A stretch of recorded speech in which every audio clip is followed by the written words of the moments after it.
Joining us this morning on Studio 10 is financial expert Dale Gillham. Hi, Dale. Hello. Finance expert Dale Gillham from Wealth Within. It's nice to see you again. It's amazing listening to a professional trader who's doing what you're aspiring to do and hearing it firsthand. Too many people ring me up and say, hey Dale, I want to make quick money, but it's not about getting rich quick.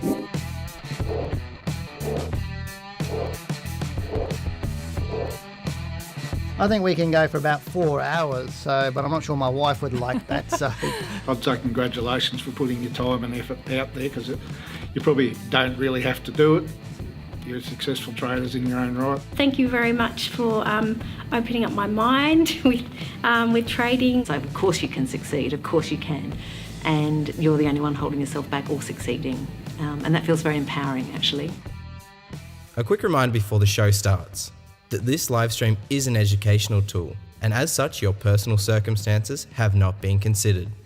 We hope you enjoyed this week's show. Good evening and welcome to the Australian Stock Market Show. We hope you've had a great day and are now sitting back ready to get into all things stock market with us. Tonight we will cover some exciting stocks including Fortescue Metals, Cecil, if I've said that right, Bubs, Ramsay Healthcare, Incitec Pivot, Westpac, Anteo Tech, and heaps more. So just sit back and get ready as we share with you our insights and tips for tonight's show. Our main topic for tonight is Fortescue Metals Group, it's code FMG, a top stock to buy for beginners. Hello, I'm your host Janine Cox, and joining me tonight is Dale Gillham, and we're Australia's most trusted stock market educators. Hello. You got a bit tongue-tied there, didn't you? Oh, just on the ASX. I didn't know how I was going to say ASX : FMG. I didn't know that you get stuck on words. It's Probably me. shouldn't have had that in the script. God. Are you excited? Really? You are really? What are you excited about? Just to see what's going to happen with the stock market this week. I know, it's interesting, isn't it, at the moment? It's like, holding us in suspense. We keep talking about this pullback. I know. Well, it didn't happen, and it's like it might have just been a couple of days last week, which was interesting, you know. It's like pulled back for a few days, made a lower low, then turned around and started going up again. So it depends on where it ends up this week. But we'll look at that when we get into all of our charts, etc. But Janine, I just want to let everyone know that each week we do get lots of emails, and in many we've had to edit them down a little bit to focus on the main points within the question. Now, for those of you who are beginners in the stock market, tonight we're going to share with you many simple things that you can do right now to help you stay safe and profit more. However, if you are uncertain with the market or have a burning question, please send an email into Janine and I, or better still, upload a 30-second video of yourself to Dropbox and send us the link. We'd love to have your face on the camera so that everybody can see who you are. Remember to send all your questions to info@wealthwithin.com.au and type Wealth Within Live in the subject line. As always, this is a two-way street, and that means right now you need to click on that subscribe button. Moving on, it is the 4th Tuesday in the month. You weren't a drummer. You're a guitarist, so... I was a drummer for a while. And this means we look at currencies. So let's get into the charts. Now, on your screen right now is a list of some of the most traded world currency, and this is showing us the last month. Janine, yeah? That's right. You took the words right out of my mouth, literally. Okay, so the Australian dollar versus the US dollar is at the top there, and you can see that. Nice to see that the Aussie dollar's making a bit of a comeback, so 2.73% up against the US dollar. Yep. Aussie dollar versus the Hong Kong dollar, also up high, really nice and strong there. But as we come down, we can see it sort of starts to drop off against the British pound sterling, the Chinese renminbi. 1.68%, yep. Yep. I'm not going to... Do I need to read them all? Canadian I don't know, dollar? it's up to you. You've got the mouse. Canadian dollar is actually an interesting one, 1.34% up against the Canadian dollar. Singapore dollar, 1.22%. Japanese yen, only 0.3% up. And then we've got the euro, so Australian dollar versus the euro. Flat against the euro and the Swiss slightly franc. negative. The Swiss franc slightly negative, 0.56. And the Australian dollar versus the New Zealand dollar. Okay, so if I asked you what the best performing currency was in the last 100 years, what would you say? Oh, that's a good question, isn't it? That's why I'm asking it. I don't know.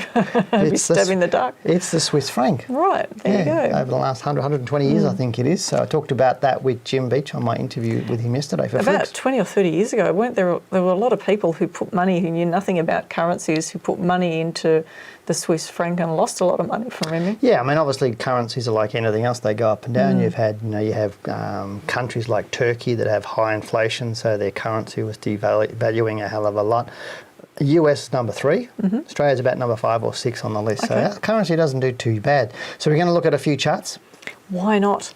So Let's which charts go are we and have going a to look at the. I wanted to just have a look at the euro first. So we'll just have a look at the Australian dollar versus the euro. We can see what's going on there versus Europe. So we can see there, it's pretty much line ball with where the currency was trading at back in 2003, 2004. It's heading around those same sort of levels again.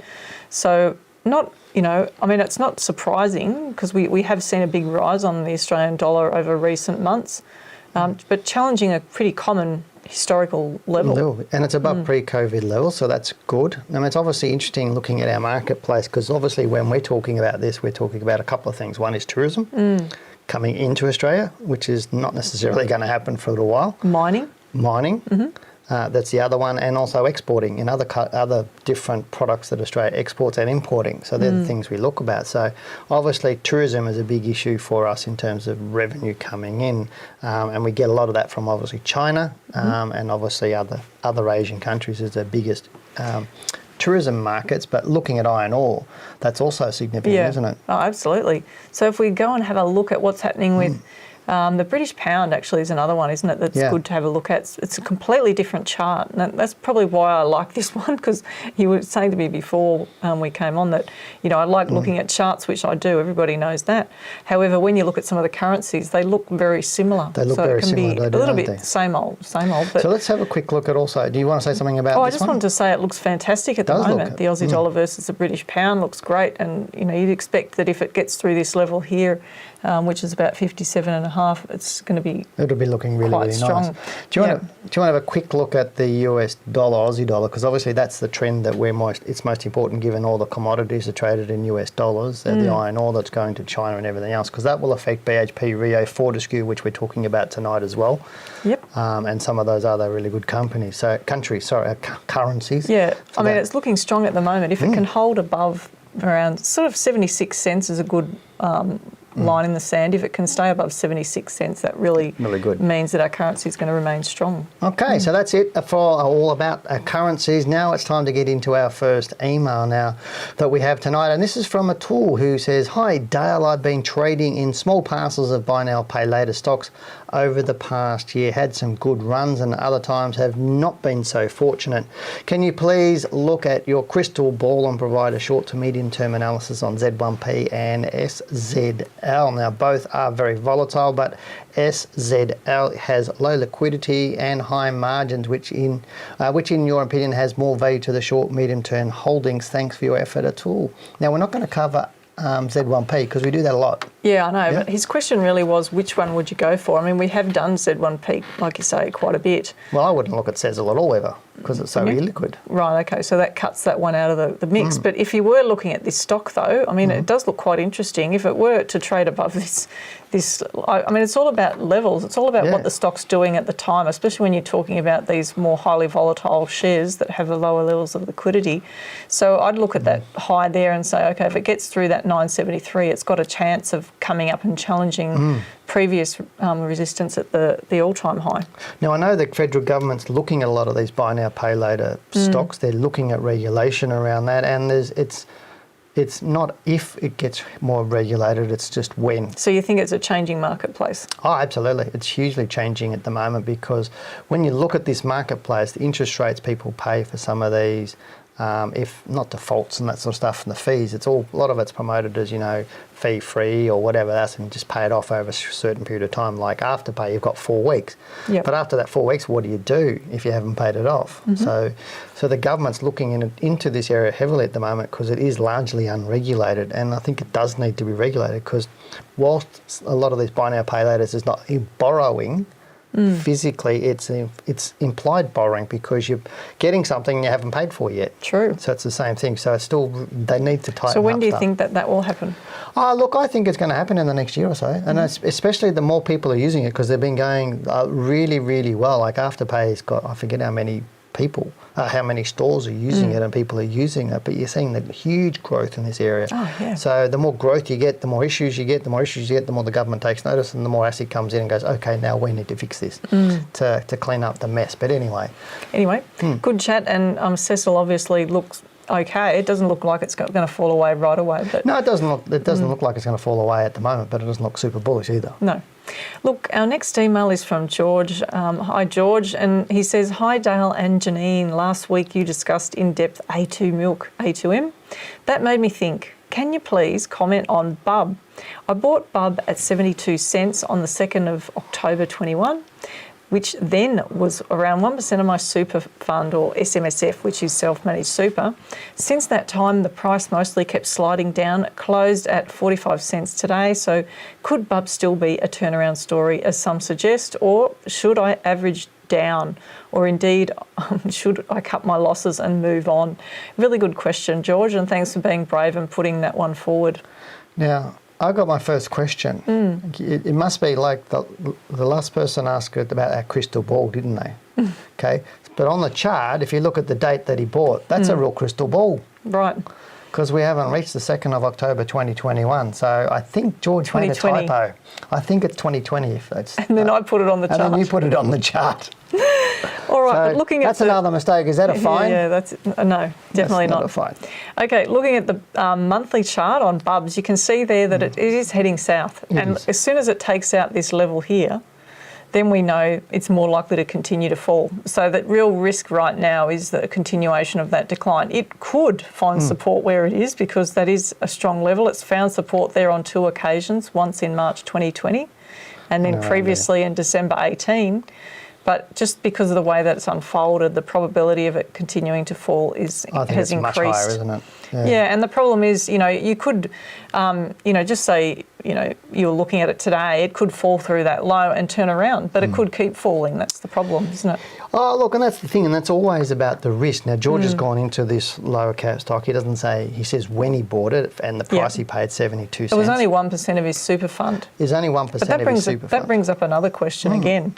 Like, why would you put 1% in? A small investment like that into your self-managed super fund? I mean, the impact of that, if you do the calcs and work it out, that's probably a lesson in itself, not just the stop loss lesson, but the lesson of actually how to get that money management working right in your portfolio. So Dale's book's a good place to look at that. You always talk about that, the 8 to 12 stocks, and this is probably part of it, and if you have, I remember when we were reviewing lots of portfolios that were coming through, and we were looking at the percentage weighting of those shares in client portfolios, and then just thinking about, well, what if it did go up 10, 20, 30%, what would be the impact on the overall portfolio? And it was so little with some of these small positions. What's the point? It's just creating more cost for you, because in a self-managed super fund, every asset that you purchase is going to cost you money for your accountant to review it, and then the auditor's got to look at it. It's just not worth it. No, especially not for a small cap stock like this. 1% in any portfolio is just not on the cards. It's just because, I know how many times have we said to people, how many times have you had a stock that you wish you had more money into it? And how many times have you had a stock that you wish you had less money into it? But a lot of people put little percentages in their portfolios. But why? That's the thing, isn't it? It just doesn't make economic sense at all. Well, it's why, because maybe he wasn't really confident about his decision in the first place. Then don't buy. That's the point, Don't buy. It's simple. So, he hasn't used a stop loss, so that's one thing. But secondly, he shouldn't have bought 1%, and he shouldn't put this in a super fund anyway. It's not a stock that you'd have in a super fund anyway. Okay, look, I mean, the idea is to help you, and we've put a bit of tough love into this one for you, George, and I hope that you can appreciate what we're saying, and perhaps when you're purchasing in future, consider how you're going to structure your portfolio, not just the stock that you're going to pick. I think that's really important. No, good point. Really, really good point. Thank you, George. Anyway, anyway for sending that in. I know you sent in a question in last week. We answered too. So keep sending them all in. We're here to help you. That's really what Janine's trying to say. But the next question we've got to get to, and this one is from somebody with my name, Dale, who says, hi, Janine and Dale. I'm very excited to be enrolled in the short course in share trading. Oh, fantastic. And starting next Monday. Can't wait. I was a little too late in sending through my question. Yeah, this is a question from last week we didn't get to because he was late. So I was hoping to get your thoughts on Antiotech Limited, which has a stock ticket code of ADO. He's also asked about RPM Global Holdings, but we're not going to do that one. I hope this doesn't expose my lack of knowledge too much. Regards, Dale. Well, we won't comment on that, will we? Are you sure you didn't send an email to yourself? No. That would be strange, wouldn't it? Dale, can you please answer this for me, Dale? Okay, Dale, I'll answer that for you, Dale. Like, this is what you do, Dale. So that's what I thought. Thank you. That's awesome. All right. Let's get the stock. ADO, Antiotech. Now, somebody actually asked me about this one, and I said, while it's going up, keep holding it. So that's the message that I would say to Dale, is to, if a stock's going up strongly, but if you weren't in the stock right now, it wouldn't be on my radar. It really would. I mean, it's looking like it's pretty good. If you look over here, it's on its all-time high. It's trading up really strongly this week, so stay with it. But one thing it's going to be challenged with, I think, is his exit strategy on this. Because it's just gone so hard. So that's the thing. And do you want to take some money off the table? I would, on stock like this, as it's going up, but I'd be still looking for an exit signal, but perhaps on the daily chart to take some of the money off the table. Yeah, but right now stay with it. Make sure you've got a stop loss underneath that. So whatever that's going to be is for you to work out. So I think that's it on. And how do you say it? Antio? I don't know. Antiotech. Well done, Dale. That's all I can say. All right. Now we have a question from Rashmi. My question today is, what should we be expecting after the announcement of the merger with ORE yesterday? Wondering if I should continue to hold it or while I'm in profit now. Many thanks, Rashmi. I think we can get off it while they're in profit. All right, let's have a look at this one then. That sort of rhymed, didn't it? Do you get want off to say it while the name? I'm in profit. Would you like to say the name of this one? ORE. I'm going to put my glasses on. Okay. It's Oracobra. Oh, that was well done. How's that? You didn't get tongue-tied at all. No, I didn't. Professional. Okay, you can see there that the stock's looking like it's really strong, so that's a good thing. So I would say thumbs up. If you're holding the stock, it'd be great. But if you weren't in it yet, it's already had a bit of a run, and the challenge now is how do you get into that? Yeah, but I mean, obviously she was talking a bit about a merger with ORE. So there's a merger. Sorry, she's got the Rashmi said, my question I should be expecting after the announcement of a merger with ORE yesterday. But I don't know so we're looking at ORE. So That's what was the stock understood. So what was the other stock it was merging with? Did you have it in there? I don't remember it. Okay. So we can talk about mergers anyway. All I can say is, with this, if the stock's going up when a merger has been announced, then it's a great sign, obviously. A great sign. So you'd stay with it. If a stock is going down after the merger's announced, then the concern is that the market's sort of trying to factor that in and doesn't quite know where things fit at that point. So, when mergers are earnings accretive, there's always a big thumbs up from the market. But I think you've really just got to make sense of it from a simple logical perspective, thinking about what the market's perception of that is. Yeah, and that's the thing. But right now it looks good. Obviously, we don't know the other stock that ORE is merging with, because obviously I didn't copy it into the document. And beautiful patterns there that you can see on the chart. It looks good, doesn't it? It looks good. So stay with it. But thank you very much for sending that question through. The next question we got is from Paige. So Paige says, hi, Dale and Janine, long-time listener. Thank you very much for that.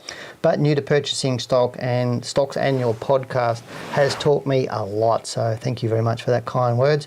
She goes on to, I speculated a number of miss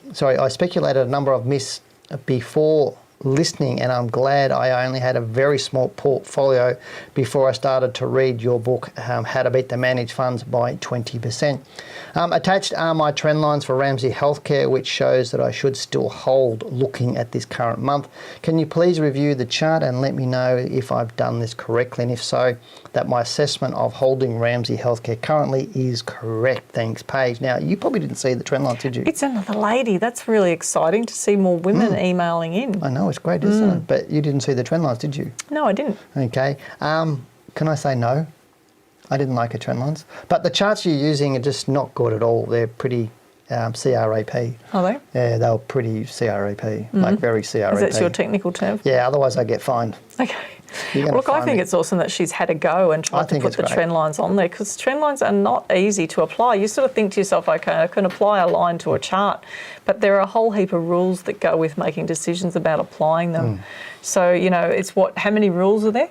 Well, now? We teach 5. There's only 1 rule in the book pretty much. I think maybe 2 rules in the second book. Yeah. But there's 5 rules we teach traders. Because when you're a trader, you want to be more active and you want to be in a little bit earlier and out a little bit earlier. The first book's more about investing and active investing. The second is getting into trading.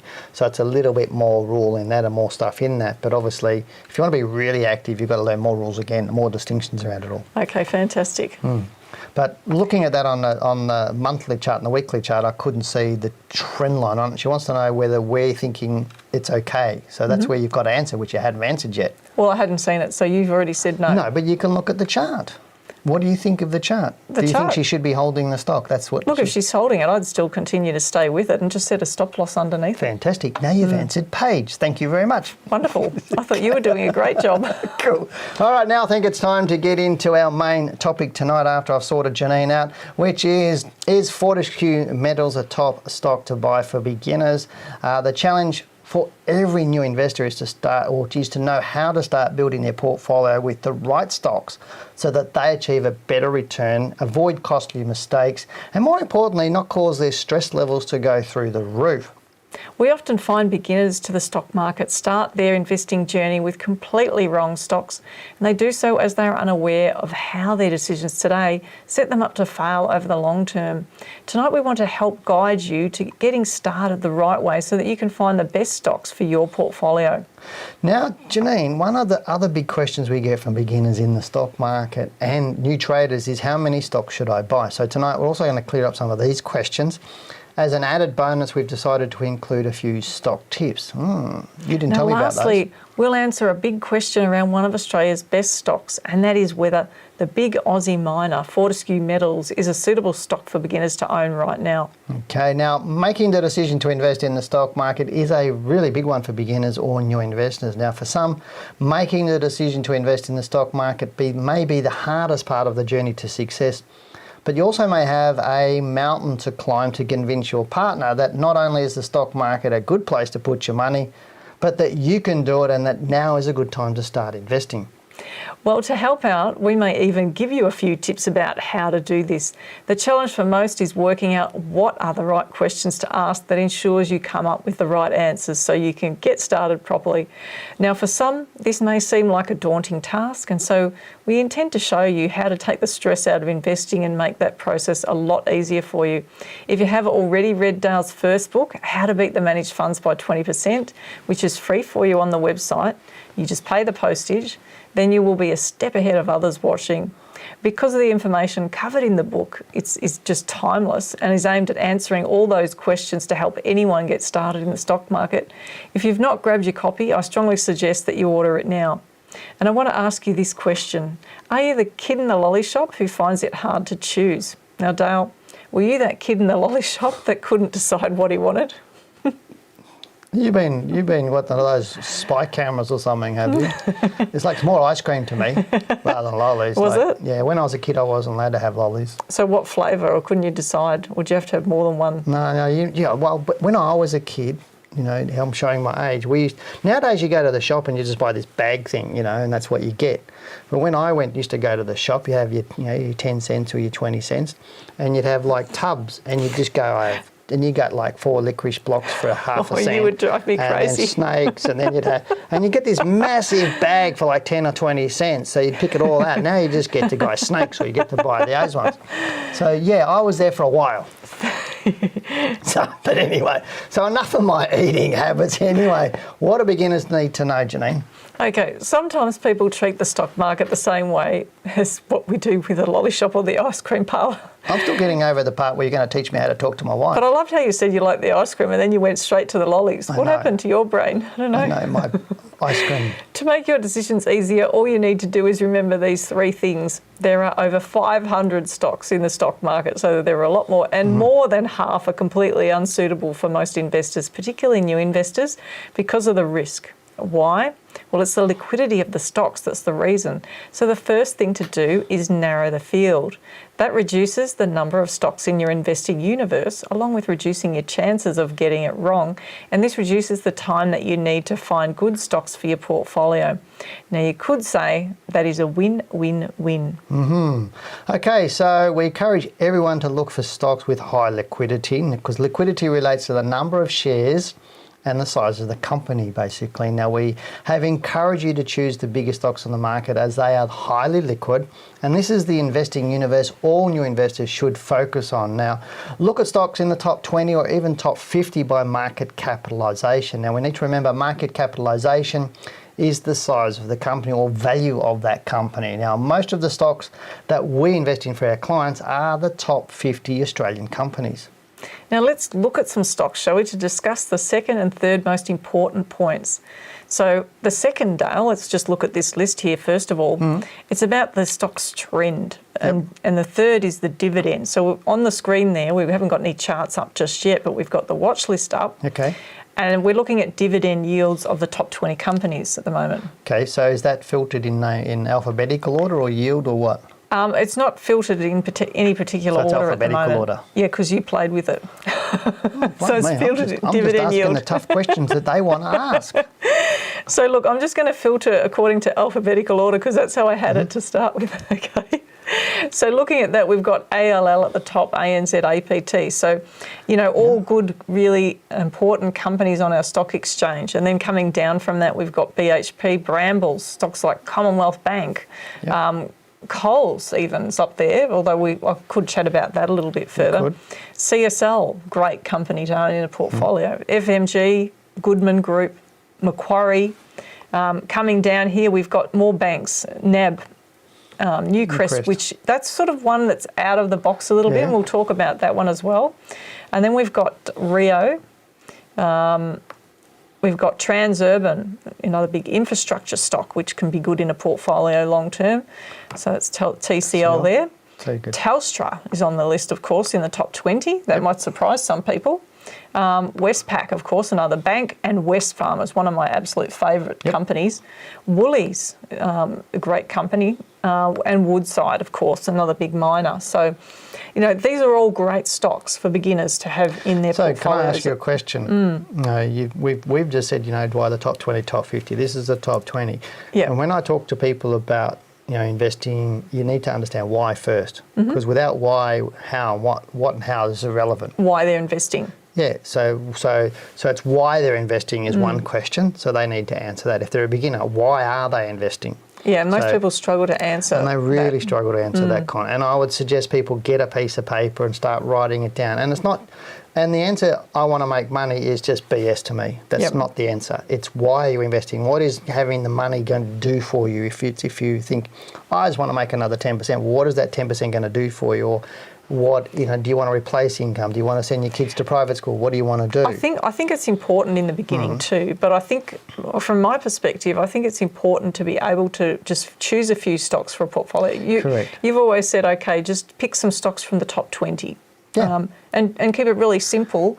So I think when we start loading people up with having to think about their why when they're just starting out, that can be a bit of a mountain to climb, because some people, they'll think, oh yeah, I want to make money. Yeah. You know, that's it. And it's not really that. And then they have to delve into that a bit further. So from my perspective, just to keep it simple, I just want to go back to that why invest conversation in the top 20? that we've had, which is about, you know, invest in the top 20 because they're the biggest, most liquid stocks, as we were talking about before. Okay. It's all about making sure that they're liquid so that they can get in and get out, and they don't have to have, that doesn't have to be a concern ever on their radar. Okay, so another question. There's a method in my madness. I know it's strange sometimes. So, top 20 stocks. If you were starting out for the very first time, never bought a share in your life before, why should somebody be in the top 20? Purely for keeping it simple. Keeping it simple. Yeah, and what I say to people is your first foray into the market is about not necessarily how much money you make. It's not about making money. It's about making sure you understand the process. You understand how to buy, how to sell, how you're looking after yourself. So how do you do that? How's your psychology happening when the stock goes up and down? All too often, I think we find people who start jumping and it's like they're got a jigsaw puzzle and they're picking up all sorts of pieces from multiple jigsaw puzzles but not sure how it fits together. And so by fitting into just the top 20 and having a good constant... But I don't think an investor who's not setting out to be a trader will ever understand that, how to put all the pieces together. So that's why I'm saying there's a shorter path for people who just want to be investors. And that's why, and we don't talk about our courses much on the show, but that's why we have different courses, because people have different needs depending on how far they want to delve into things. Some people just think my book's enough for them and it's running their super fund or whatever else, and I understand that, but it's about, a lot of people think it's about making a lot of money straight away, and it's not. It's about training yourself to be ready, because you earn the money when you earn the right to get the money. Yep. So, and that's really what it's about to me. So sticking with the top 20 in the early days is really critical. But we also said we were going to talk about a couple of other things. One is how many stocks do they need? We did, and because we've got dividends up on the screen, I also want to talk about that. All right, so I'll let you take over. Let's talk about it together, because it's important, because in the beginning, if you get the dividends as well as getting the capital gains, it just gives a little boost to the portfolio. It shouldn't be the sole reason to pick a share to go after dividends I don't think ever, even if you're after income, because you can get income through different ways with shares. But I think that it is an important consideration, because it can add a little bit of a boost to the performance. Oh, it's nice getting a little bit. I mean, when I used to send checks out, that I didn't know. We used to get this check in the mail for $1,000 or $2,000 or whatever it was, and you are showing your age tonight. First about the 20 cents at the lolly shop. Geez, that wouldn't even buy you one M&M these days, would it? You get one licorice block for about 10 cents now. I used to get 10 for 1 cent. It's completely upside down. But but it used to be exciting. Now you get the statement into the mail and says, "Oh, we've paid your dividend." You go, "Oh, that's cool. It's nice. Somebody's giving me some money." But that's really, really nice. But the franking as well. So, depending on your tax position, that may actually be a boost to your investment return as well, and understanding those sorts of things. So, to me, if your investment universe is smaller, there's less to understand about what's going on with the stocks. To me, it's more about the money management side of things and getting that structure of the portfolio right with from a risk point of view, position sizing right, keep it nice and simple. When we're investing for clients, it's just 10 different positions, so dividing the capital up, 10 ways is really simple. And then as you find investments to purchase, you just add to your portfolio in that way. That keeps it really simple. Now, I know a common question I get asked all the time is like, I want to start getting into share market. What do I do? How many shares do I buy? And I mean, we just buy one to start off with. So that's all you need to buy. And so let's say you've got $10,000, you just maybe put $2,000 in one share. And then you look around and you do a bit more research and maybe put it into another share, then another share and another share until you've got 5 shares. Look, have you ever had people misconstrue what you say in the book? Yeah, quite regularly. And so what happens is people think, oh, look, Dale said I only need to buy 5 shares. Well, I can buy 5 to up to 12 or whatever, but I can start at 5. So that's how they start. They go out there and they think, well, all right, I'm going to just position myself into 5. That's easier to do. But in the end, because they're wanting to be investors, if they've already got the capital to be able to invest in more, why wouldn't they spread it over 8 to 10 or 12? Yeah, and that was for people with small portfolios. Really small amounts of money. If you've got $100,000, then you're going to go to 8 to 12 shares pretty much straight away. Even 50,000. Even 50,000. That sort of stuff. But if you've only got 10,000, you've really got to start before buying 1 share and get out to 5, because it's also about getting the return. And that'd make you save hard as well, wouldn't it? Because you're thinking all the time, I need to buy that 6 shares, 7 shares, so I need to save the money to be able to. So it's almost like a forced saving program too. Yeah, it is. And I think, as I said, too many people look at all the wrong places for their investment information and advice about what to do and how to build their portfolio, where it's really, really simple. It's not complicated at all, guys. It really is. We outline it step by step in the book, and this is really why I'm giving the book away for free. You just pay shipping so you can get this sort of stuff, because it is about getting good quality stocks, and it's about training this one and getting positive reinforcement in there, because a lot of people are scared and fearful of the market. They're fear of making the wrong decisions, they're fear of losing money. And so by having these good stocks, they will, I won't say hide mistakes, but they'll be much more forgiving for you. Yeah. Because they are paying better dividends and they're doing well and they're big stocks on the market, so they're highly liquid, so they will generally trend well when they start to trend. So, well, knowledge, eradicates fear. That's always the way that it is. So if we look at this chart that we've got on the screen now, come back to our that, watch list. our watch list, and we just have a quick look through some of these shares just to give people a bit of an idea. Now, banks are always a good place to start. One, they pay a good dividend, they trend well over the long term, and over recent times, banks have been trading at lower prices than they have, for a long time. They are a bit, getting towards important levels at the moment. But even if you are going to hold long term, would you buy a bank right now? Yeah. You're looking to hold long term? No problems. Yeah, so, but, We're going to talk about Westpac later, so... So it depends on their investment horizon. If they're just going to buy and hold for 10, 20 years, then, that's a different story, You could almost throw a dart at that, couldn't you? Any one of the big four banks. But in saying that, we know that all stocks are cyclical, including banks, and it could be when someone's purchased, they could be purchasing and then think, okay, 10 years later, hopefully my shares are going to be higher, but look what happened. Recently with COVID and the Royal Commission, the shares were lower. If someone had said that 10 years ago, their shares would probably be at a lower price than what they were 10 years ago. So you still have to manage them, the stocks with trailing stop losses and use rules, but you can use them on a longer time frame. I think that's the important thing. So earlier in the piece here, you said you were going to give people some tips. So what are your tips? Because we've got to also talk about FMG. The tips are not to have a portfolio that's too concentrated in one area. So that's the first tip. So, for example, buy a couple of banks, but don't buy all of them. So, what happened to a lot of people was they had four banks. Big four what? During that Royal Commission, the pullback COVID, and their portfolios suffered dramatically because they were holding on to those banks long term. So that's really important. The second point is to mix up the portfolio a bit, but get to know the charts. Just have a look at a monthly chart long term, because you don't have to have a lot of experience just to look at a chart and see, like we do on the show, whether it's going up or down and how volatile a stock is. So, if we take a stock like Aristocrat Leisure, if we have a bit of a look at that. And that's been going up for a while. Yeah, I'm injured. Perhaps you could help me with that. So we can see that we've got the daily chart up, but we need the monthly chart really. But if you just have a look at what's happening on a monthly chart, you can see long term this stock's been rising and it does trend well at times. So even if you bought slightly the wrong time, you're okay? You would think that this stock would continue to rise over time. Yeah. So that's Aristocrat Leisure. And then we've got some other good shares like APT is another one that will be good down the track. May not be right now, but it will be another good one, I think, longer term. BHP has been really volatile.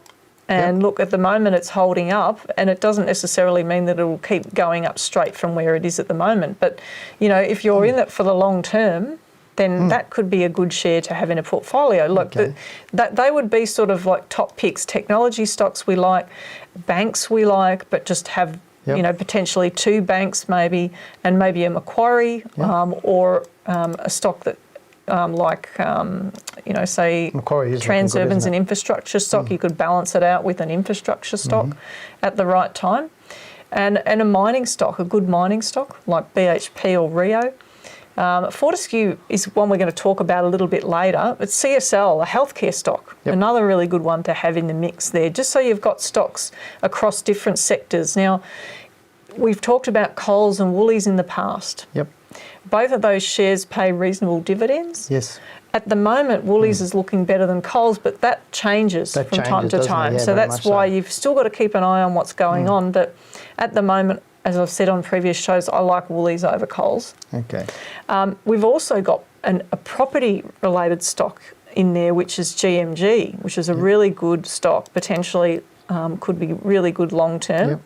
That's been rising over recent times, goes up and down over time. Looking very good, isn't it? It's looking good at the moment. I'd actually like to see it pull back a bit further, but it doesn't necessarily mean that it'll do what I want it to do. And so that's a good stock. So this is where the top 20 has some really good shares, if you look over the long term, that can then help people run a portfolio without having to get confused by a whole heap of shares across the market. Now we have to wrap up by going into Fortescue.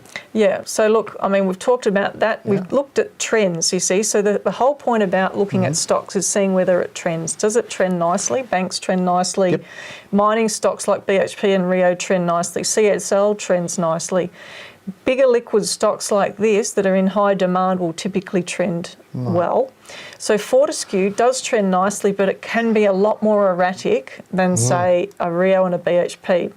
It has gone up a hell of a lot more than those two shares. And the question is right now, is it just going to go up temporarily and come back, or are we going to see it launch into a new high? That's the question at the moment. But the monthly chart is still not confirming that it's going up yet, even though the weekly is pushing higher. Yeah. So, but, you know, Fortescue is, I think, a higher risk share for an individual. So your question was, for the topic you said, is Fortescue good for new people into the share market? And I don't think it's a good one for people who are new into the stock market, just because it can fall much quicker. Than other stocks on the market at times. Right now it's probably lower risk than any other time because the price of iron ore is going up. Yep. But that can change at any time. So and is more likely to change over the next, you know, during this year and potentially into early next year. Okay, so is Fortescue, you also said, you know, we're going to say whether it's a buy now, but you're saying it's not.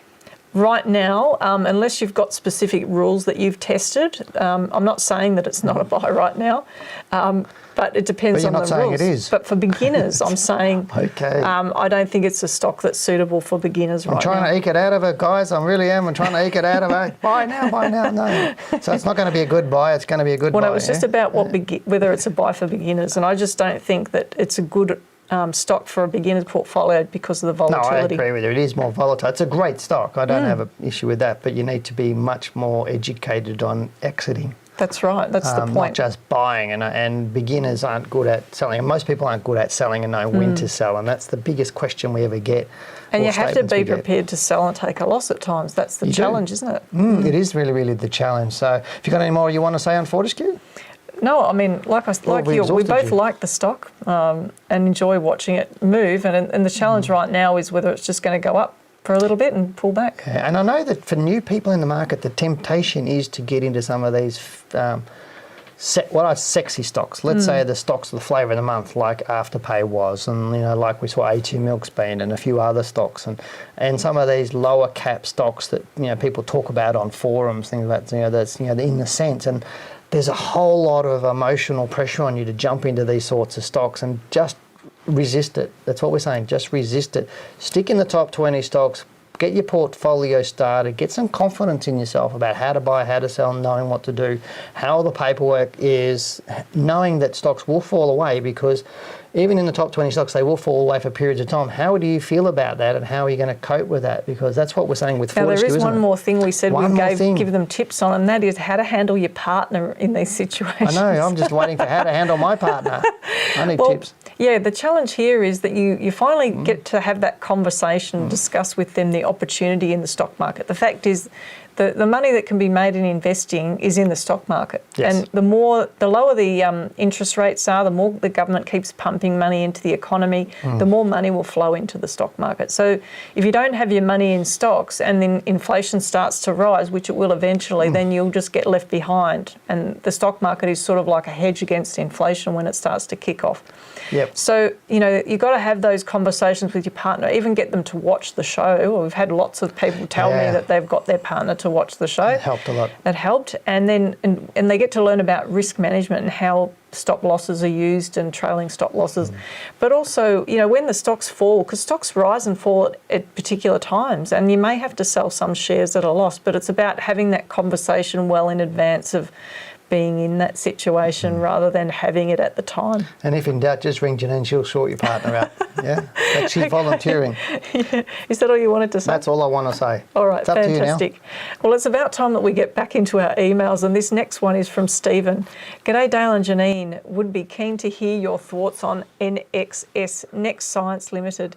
It spent some time in a sideways consolidating pattern, But volume has increased significantly recently, thanks, Steve. Oh, that's an interesting one, isn't it? That is interesting, isn't it? It's gone up. No wonder volume's gone up if you look at that weekly chart. Yeah. Because a lot of people, what I find a lot of people do is they look at when volumes, price increase and volumes increase, and then they jump onto that. And some of these smaller cap stocks, you'll see that it's pretty common. You'll see volume increasing, the price increasing, and then you get it increasing like a snowball really quickly. It explodes a little bit because people talk about it, it goes up.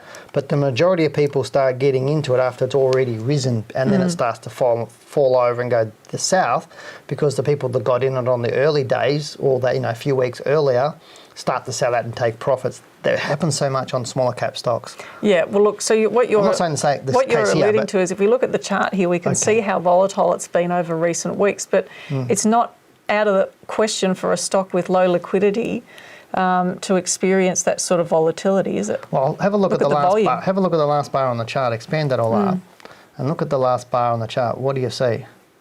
It's a reversal, so it's a change of heart. Yeah. So this closed right down there.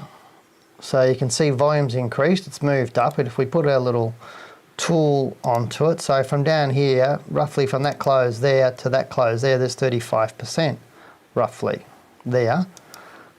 The next week, it opened up. Traded down to there. Then people go, oh, I can get into this.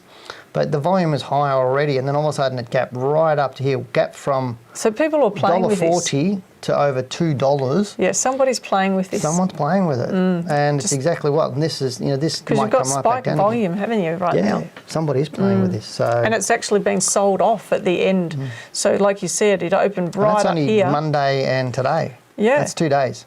Opened right up at 199, was it? Yep. And then closed right down at 172. So they're just buying it and then selling it off. And that bar is just 2 days. That's Monday, Tuesday. Okay. So, but be very, very careful. Yeah. Next question we got is from Wayne, who says, "Hello, Janine and Dale and team. The team get a mention. They're whooping in the studio." About that, so they don't normally get a compliment. I'm not sure if you're allowed to touch this, but as a paid subscriber of Blurt, I'm not allowed to tell you that, I get bombarded with these speculative deals. This latest one was a sale on for $999 where they predicted an exponential growth in stocks related to autonomous vehicles. Now, electric vehicles, infrastructure and GPS related software. One particular stock whet our appetite. It's called ERD. So we're going to have a look at that. Just be careful with this sort of stuff, I think. It's really when you're getting newsletters and things and people saying, hey, look, this is a hot new area, it's pure speculation, a lot of them, aren't they?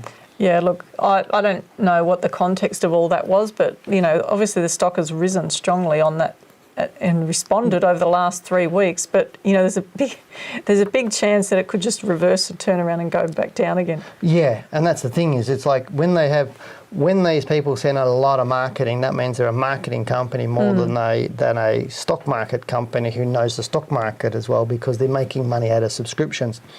But if they get 10,000 or 20,000 people on a subscription and they put out a recommendation, what happens? Yeah. Everybody wants to go boom and in, and then people. And then the people either know get out. Yeah. And then the little people are left in there when it gets sold off. Yeah. So, do you like this stock?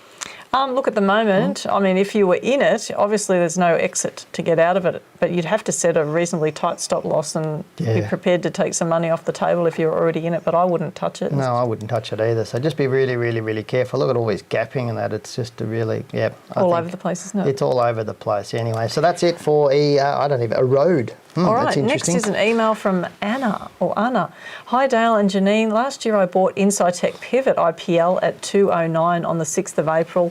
After an important announcement, it fell to 252. I wasn't expecting the stock to do this, and I ended up selling 2 days later at 276. I realised that I had entered the stock looking at the weekly chart, but had sold it out of fear looking at the daily chart.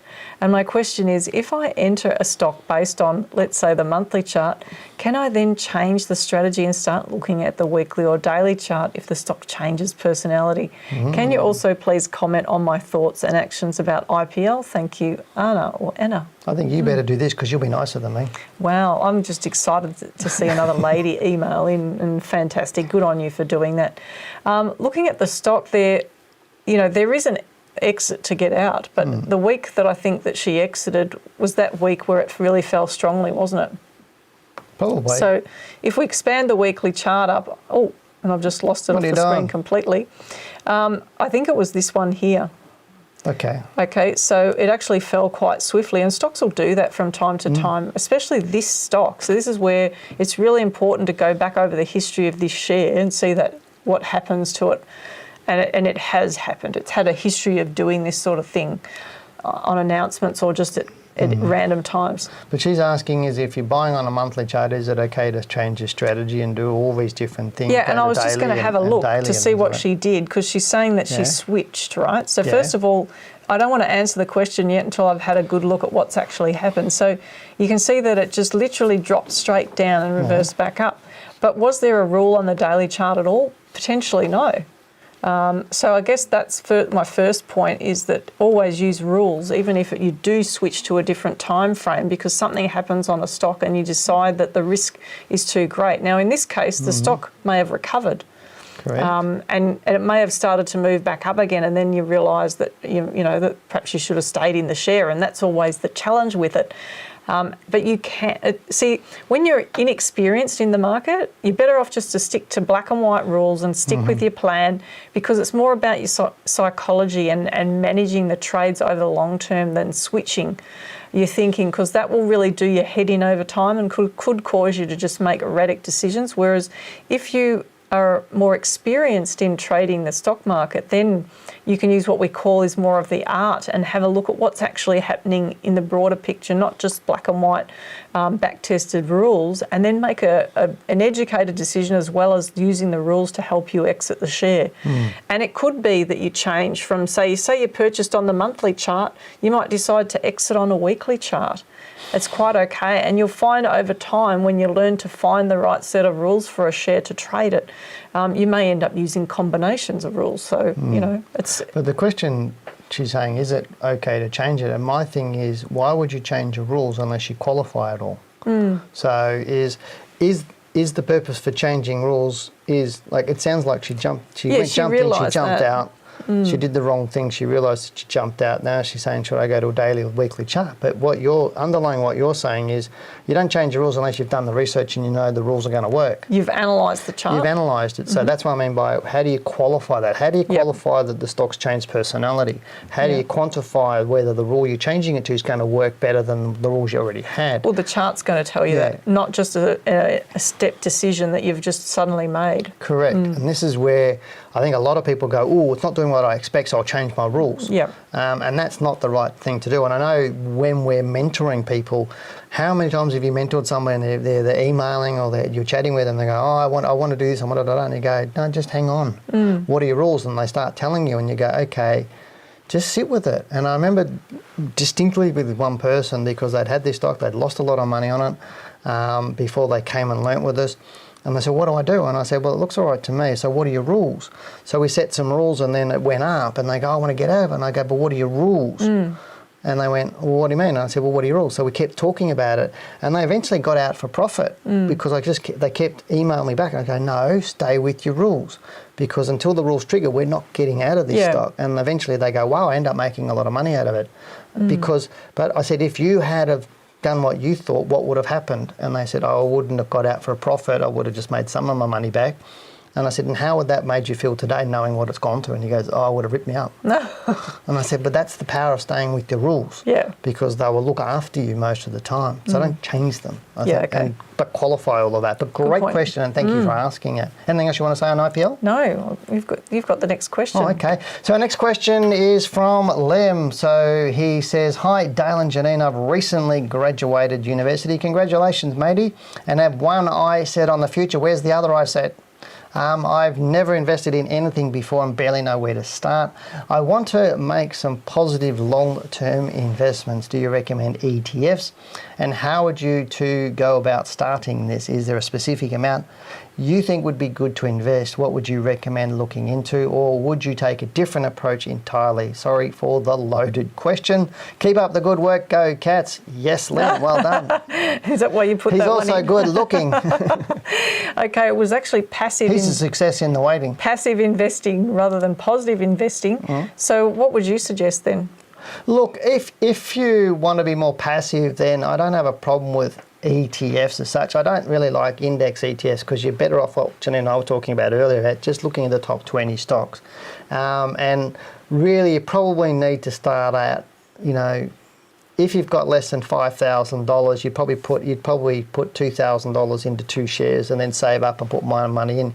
It's probably not really worth putting $1,000 into share, but you could, you know, put $1,000 in each share and just keep buying one share. So just look in the top 10 stocks first and just start buying one of those and put $1,000 in that, buy another one for another 1,000, buy another one for 1,000. Just keep slowly building that and do that. You could go and get into index ETFs if you want to. I know there's apps out there that will take a percentage of transactions and put it into some ETFs for you, those sorts of things. But there's fees around all that anyway. And I think if you're smart enough and you can budget and you can free up some capital as you start working, just put some money away and every $1,000 you save up, put it into a big blue chip stock. That's probably my thinking. All right then. Do you want to add to it? I would say moving on. Go Cats. I didn't say go Cats. I know. We have a question from Daniel. Hi Dale and Janine, I'm not currently in SGR, but looking very interesting. It's been in a bullish uptrend since its COVID low, but is reaching an important level of resistance. There's a possibility it could come down and retest the previous low, but if it was to close above 410, the previous high, I'll be getting into the stock. EPS growth and fundamentals look quite good also. Would love your opinion on the stock. Thanks for your time and help. Your advice is greatly appreciated. Regards, Daniel. Thanks very much for that email. Whoa. And interesting share. 410, what do you think? Must have a lot to say of it. It's interesting. 410, I mean, I'd agree with him. You know, if it goes above there, it should be quite good from there. It's a nice little looking stock. You know, for a portfolio or an individual trading the stock market where liquidity is not a concern, because for some, particularly for us, for example, the smaller shares are not easy to get into. You know, when you want to get in and out at the price you want to get in and out at. So it might push through, but you've got to be mindful when you go into any share, if it shoots through, you're still going to get in. You still got to get in, and that's where another one of the I said, are you still going to get in? Oh, I thought you said you are getting still getting in. I didn't ask you to say. So you've got to ask yourself that question and be prepared ahead of the trade to think, well, okay, what could happen if it trades up through that level? Moves through it. Yeah. Fair and look, there's plenty of upside, isn't there, by the look of it, to that 480 level, which could provide some resistance for the stock. So at the moment, I like it. If it trades back below this low, then obviously my opinion would change. If it trades below that low of, 363, then I'd say it's going to go down for a little while. One little comment I want to make, I know we've had a couple of comments on our YouTube channel because last week we talked about A2 milk and we got into the fundamentals of it, and people go, wow, thanks for doing that. Can you do more qualitative, quantitative, fundamental analysis on stocks? What would you say the answer is? I'd say, look, majority of the analysis that you're going to do when you realise what works is the technical analysis, because the fundamentals usually lag what's going on. That's the reality. Yeah, and my other answer then, somebody also commented, you know, the charts are not much use, it's whatever else. And I think that's fine. Everybody's got their own opinion, but I think if we did fundamental analysis, we'd probably do half as many stocks. Yeah. Because it just takes a lot longer to go through that anyway. So the answer is no, we're not going to do a lot more of that. There's plenty of sites out there where you can get fundamental analysis on the stocks that we're looking at, so you can go and look at that yourself. But now we do have an email from Joe who says, hi Janine and Dale, can you please look at Westpac for us? I like the look of this monthly chart. What are your thoughts on this stock at the moment? I don't think you've discussed this bank for a little while. Thanks, Joe. No, we haven't. Another lady, awesome. Good on you, Joe, for emailing in. Like it. And a nice stock pick too, in terms of looking at a big bank. So yes, Westpac is a really good bank. Temporary, it may be getting close to a level where it's likely to have a bit of a breather for a while. It could pull back a bit. If it keeps going up, and it has the potential to keep going up to around $28, $29, well, that would be, you know, fantastic for Westpac. But question is, would you buy it now?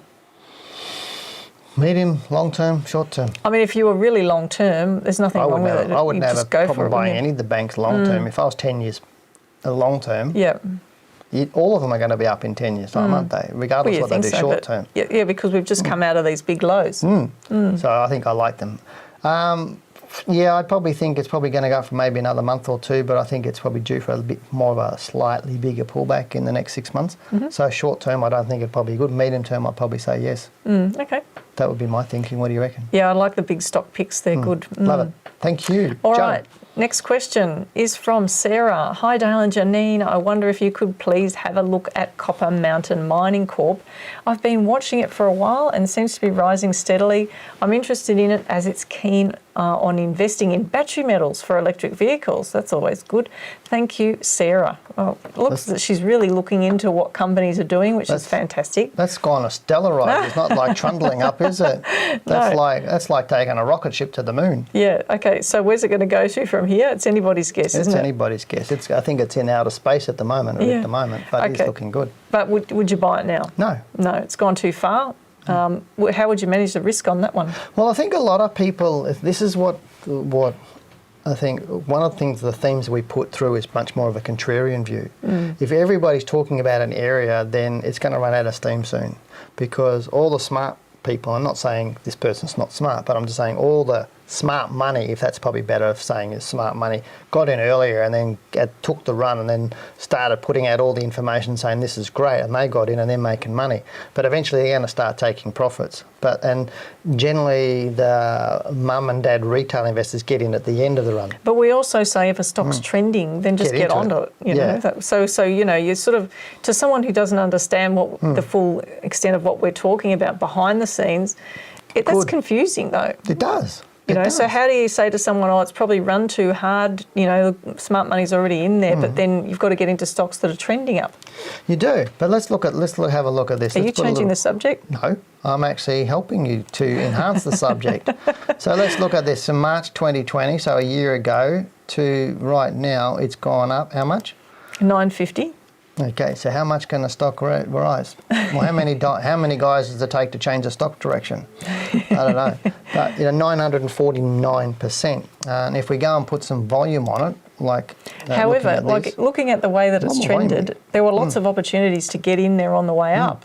But it might have already gone up 600%, and would you have still said the same thing? And it's done another 300. So that's the challenge, isn't it, for people? It is the challenge. But if someone did get into a stock, you know, a nice little place to get into it obviously would have been when it went through there as a lot, and then you're setting a trailing stop loss somewhere along the rise. But you know, that's the sort of thing they need to understand how to trade if they want to trade these types of shares, isn't it? Yeah, I think it's more important to understand it's not where you get in, it's how you're getting out. I agree.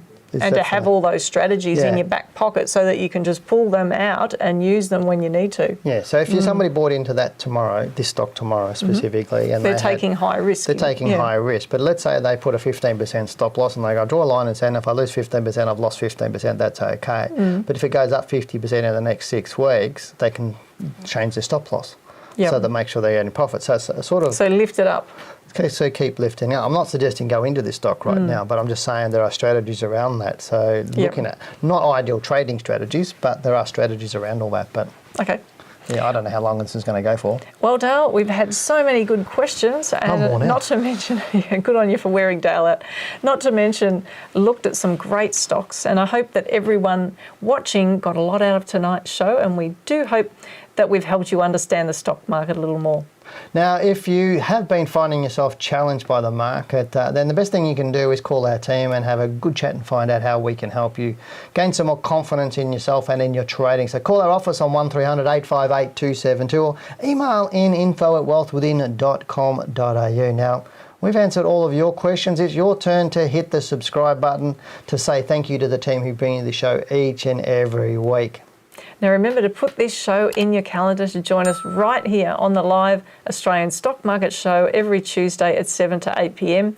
If you would like to have your question answered on the next show, or if you have a topic you'd like us to cover, send an email to info@wealthwithin.com.au, type Wealth Within Live in the subject line, and remember, you just email before 3 p.m, otherwise you might miss out. Yeah, like a couple of people did last week. Now, as always, thanks for joining us, and we hope you have a great week. We look forward to having you joining us here again next week, right here on the show. But for now, goodbye, good luck and good trading. Good night, everyone.